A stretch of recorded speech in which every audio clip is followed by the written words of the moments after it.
have to be good with being you, with your big self. You got to be good with being you, with your skinny jeans. You got to be good with being you, with your ugly self. You got to be good with being you, with your pretty self. Because though I might not have what you have, I got something you don't. And I'm not going to focus on what I don't have. I'm going to focus on what I do have. Yes, I'm going to do all I can to enhance what I got. But something God gave you, He didn't give me. Well, I'm not in a race with you. I'm in a race to be the best me. Understand that God is with you even when people are against you. Even when people are scandalizing you and ostracizing you. Doesn't mean that you can't be purposeful. It is the way you talk to yourself that determines whether you endure hardness or not. I want to talk to you today about staying positive toward yourself. The most important relationship you have is the relationship with yourself. Too many people don't like who they are.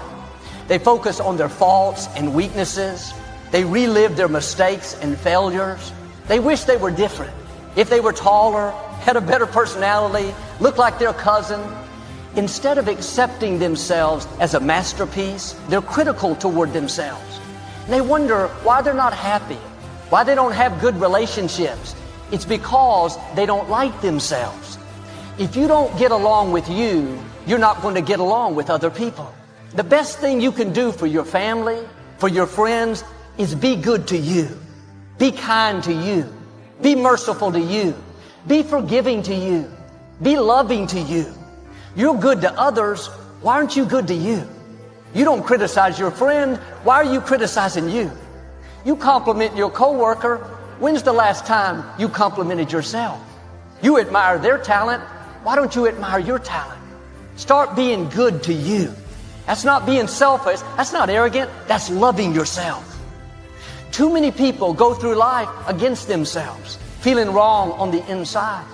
I heard someone say, I discovered the enemy, it was me. Are you your enemy? Are you defeating yourself, limiting your dreams, sabotaging your relationships, all because you don't like you?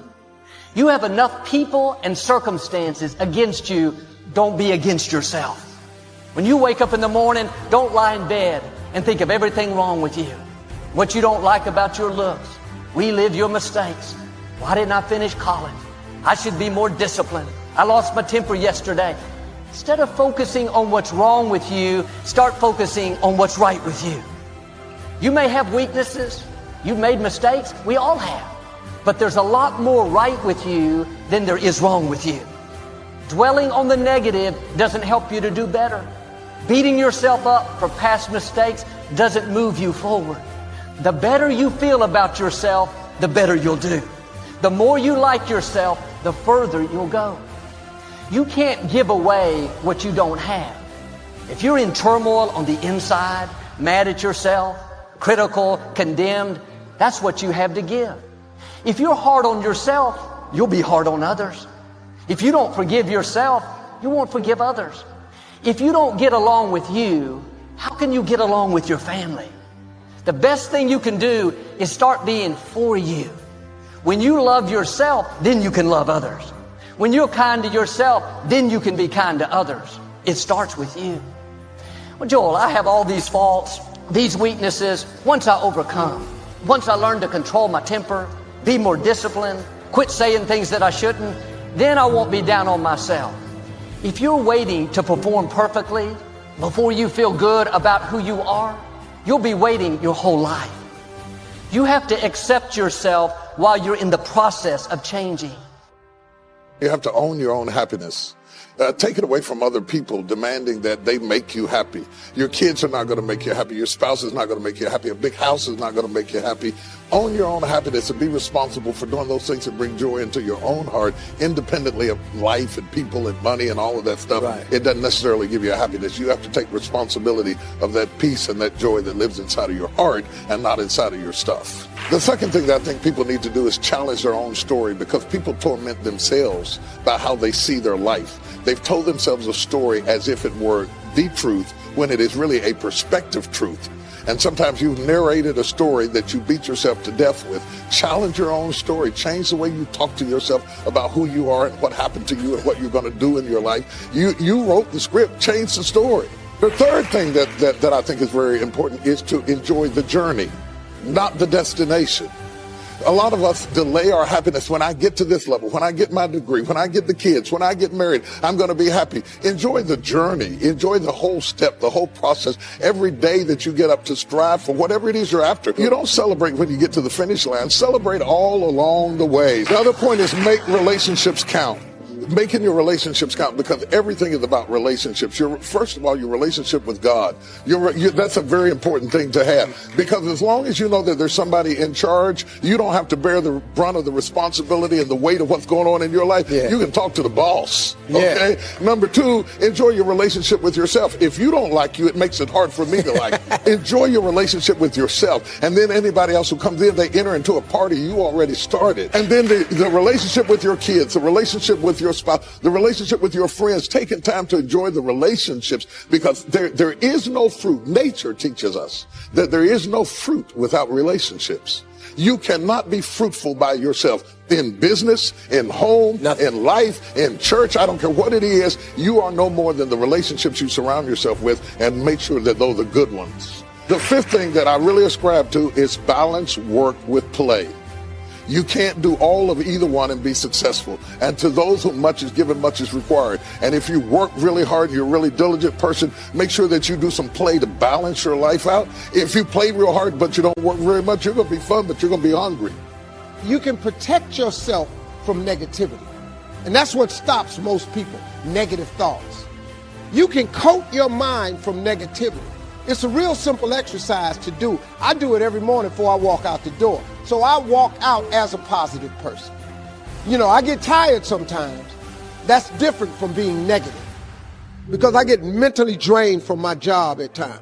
But to coat your mind from negativity, the way you can put a coating around your mind is with one simple thing: gratitude.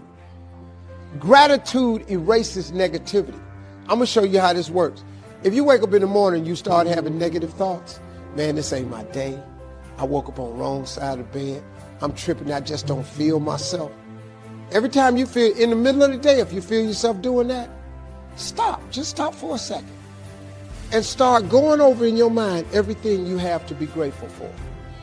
Not everything you want, everything you already have, because what you have is substantial. The fact that you can walk, that's a blessing.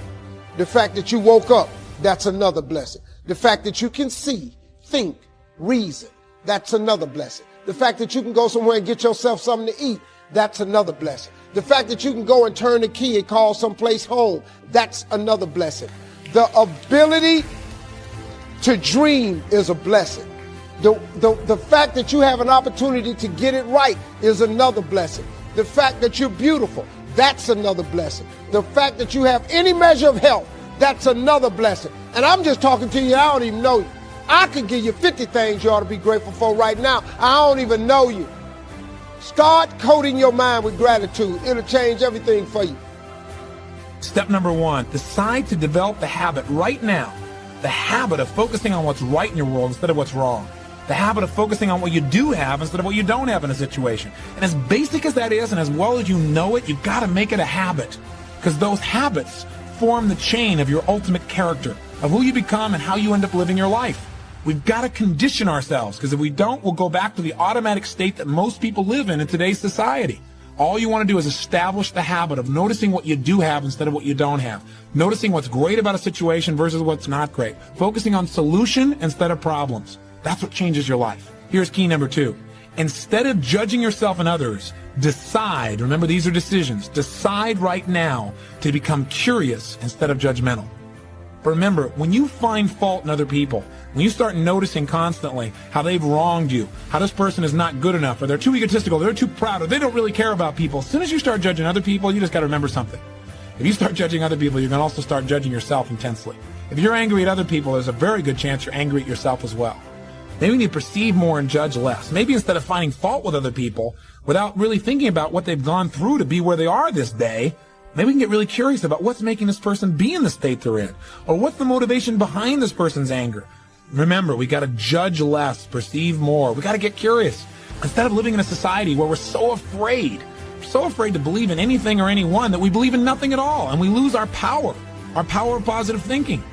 We try to protect ourselves from things we maybe not even need to protect ourselves from. Free yourself from the disease of making others wrong, and you'll free yourself from the disease of making yourself wrong. You have a lot more energy to create solution instead of problems. It's part of the power of positive thinking instead of falling for the destructive power of negative thinking. Remember, get curious instead of judgmental. Here's key number 3. If you really want to develop the power of positive thinking as a habit, as a lifestyle, as a strategy for success, then decide right now to find something to appreciate from any seemingly negative person or situation, and develop the habit of giving compliments. See, if you really want to have some more positive feelings in your life, you got to keep focusing on what's right. You got to get curious. And most importantly, you got to find something to appreciate even in the tough times. Because in reality, as we've talked about so often before, the toughest times in your life sometimes provide you with the real resources to change your life. So what we've got to do is find something to appreciate. Not someday when things work out. We got to appreciate where we are right now. You are a seed from God. Don't you allow your environment to dictate the oak tree that you become. Are you under the shade of what someone spoke over you, told you what you couldn't do? Now that shade is limiting your life? Do you have friends that are blocking your growth? What could you become if you got out from under that shade? Remove what's blocking your growth and you'll begin to blossom. You'll go to new levels. Get away from these people that's in your life that ain't doing nothing. Get away from people in your life that's hating. Get away from your family members that ain't ever followed their dreams. Get away from them. Get away from them. Many of us are living out the lives of other people, living out their conclusions, living out of their consciousness. You're only on this planet to be you, not someone else's imitation of you. I choose to be myself. Life is too short to be anybody else. I wear what I like. I talk to who I want to talk to. I drive what I like. I am authentically me. But in that authenticity of being me is also an awareness that everything I have, everything I own, is such a gift from God. When you understand that, it takes away the feeling of entitlement. You must understand humility is in the story you tell yourself about yourself. Check out the story you tell yourself about yourself. And rebuke all of the temptations that we have to be entitled. There are 8 billion people on the planet, and that you got to be chosen is an absolute gift.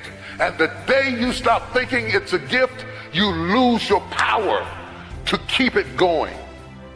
It's easy to go through life thinking that we're lacking in some area.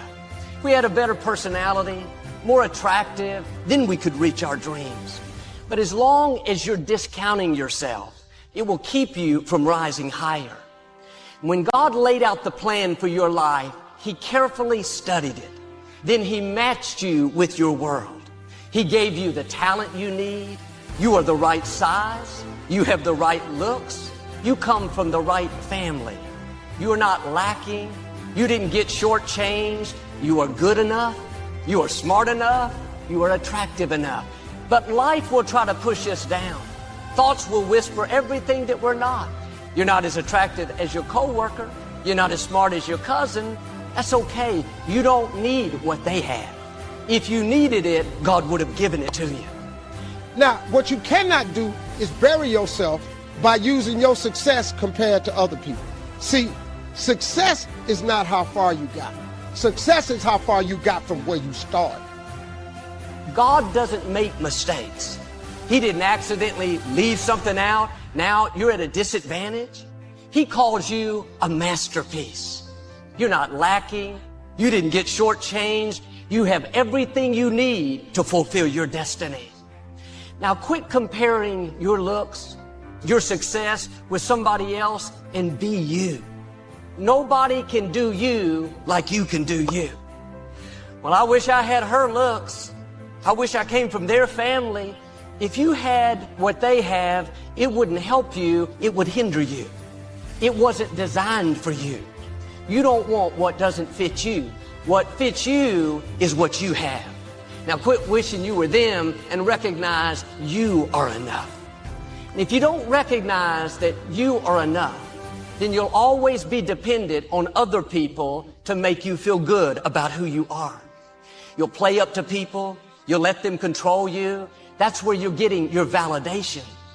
But when you know you are enough, you won't rely on people to approve you. You'll get your approval from your Heavenly Father. If you only feel good about yourself when people are telling you that you're great, then if they leave, you'll forget who you are. But when you know you are enough all by yourself, then it doesn't matter what people do or don't do. You know you're a masterpiece. It's very powerful when you can say, I have the talent I need. I have the looks I need. I have the personality that I need. Now maybe someone is trying to discount you. Let that go in one ear and out the other. They don't determine your destiny. You don't need people's approval. You don't need their validation. The Most High God has approved you. A while back, one afternoon, I was at home riding my stationary bike, exercising. I had my earphones in. I put my phone on the front of the bike by the handlebars. I started riding really fast and my phone fell off. When it did, it jerked my earphones out. The little white rubber tip came off of one of the earphones. I looked all around, couldn't find it anywhere. I checked up on the windowsill, looked all over the bike, on and on. It was nowhere to be found. Later that evening, I was watching television. I reached up to scratch my ear, felt something odd, and it was the white rubber tip. I'm wondering if you're looking for something that you already have. You're looking around you. God is saying, look in you. You have the talent. You have the confidence. Those who trust in the Lord will never lack any good thing. You need to see yourself as a no-lack person. Well, Joel, I never get any good breaks. I don't think I'll ever meet the right person. That's a deficit mentality. That thinking will keep you from your destiny. What you need is in you, but you have to stir it up. The principle is you already have what you need. Sometimes we're looking on the outside. You have to look on the inside. God is saying, I've equipped you. I've anointed you. You have seeds of greatness. Are you discounting what God has given you?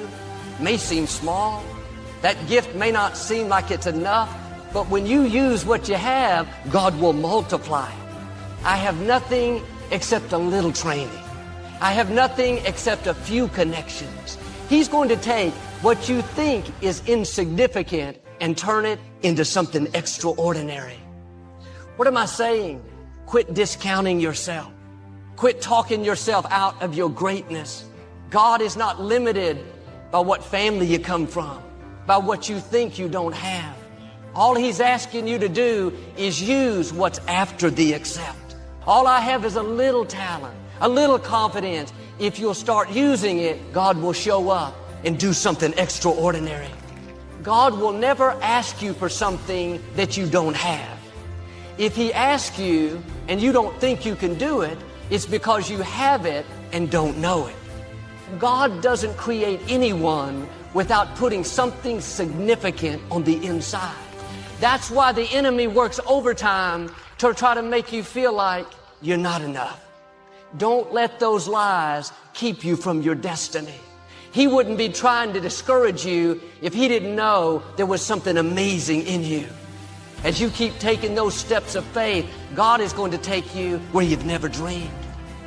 Quit looking at what you don't have, what you didn't get, what you can't do. You have everything you need. All David had was a slingshot and 5 smooth stones. Goliath was nearly twice his size. He'd been trained in the military, wearing a full set of armor. Here David was a shepherd boy. He had no formal training, no experience. He could have said, God, I have nothing except this slingshot. What you have after the accept is what God is going to use. The scripture says David ran toward Goliath. You would think he would try to sneak up on him, but when you know who you are, when you know God being for you is more than the world being against you, you won't run from your giants, you'll run to your giants. What you have may not look like it's enough, but when God breathes on it, it will become more than enough.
Chẳng được quên khi cơn mưa đêm lại về.